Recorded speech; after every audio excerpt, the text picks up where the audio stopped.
Sometimes in leadership, you have the unfortunate things in life of watching pastors who turn out bad.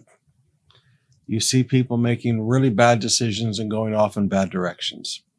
And sometimes as church members, you see the same thing.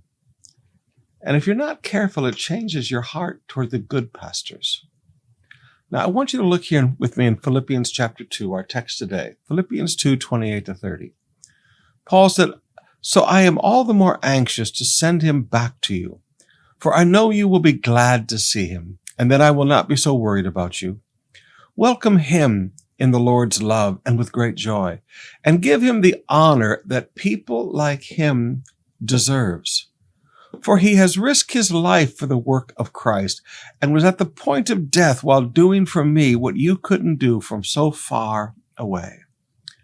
Now, I will be the first to admit that there are some pastors who are not worthy to receive any honor. I'm sorry. They're pastors in names only. They want to be up in front of people like Demas. They want to be first. They always want to, they want to be somebody. I'm not talking about those. I'm talking about a different kind of a person. I'm talking about a guy like Epaphroditus. Now, I want you to notice Epaphroditus' characteristics. Number one, in verse 25, Paul calls him a true brother. In verse 25, Paul calls him a true coworker.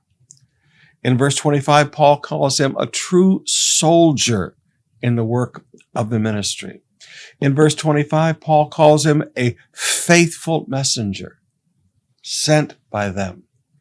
So you're not looking at someone who is a problem, who's a lazy guy who, like Isaiah talks about, lazy dogs who just want to lay around and eat. Paul said, this guy's not like that. This is a true brother, a true co-worker, a true fellow soldier, a faithful messenger, and somebody who truly cares about the people. Look at what he says in verse 26. "I am sending him because he has been longing to see you. He was very distressed that you heard he was ill. It bothered him that they were worried about him." Now that shows a person's heart for people.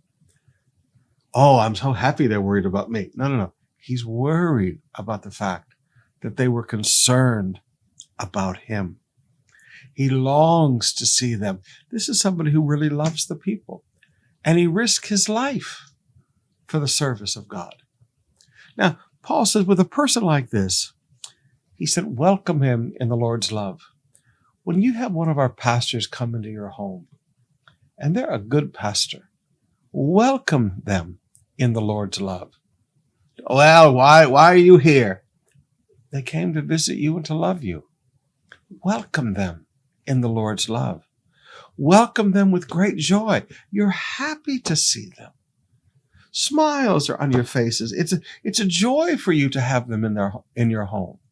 Welcome them in the Lord's love. Welcome them with great joy, and give them honor when they come in among you. Show honor to the pastors. When one of the pastors comes into your home, show honor to them. Now, I'm not talking about the scuzz buckets. I'm not talking about the super apostles that Paul talks about in 2 Corinthians. I'm talking about these good guys like Epaphroditus. These good young pastors and pastoras that move among us and work so hard to serve you. When they come into your home, honor them. Welcome them in the Lord's love, and welcome them with great joy in Jesus' name.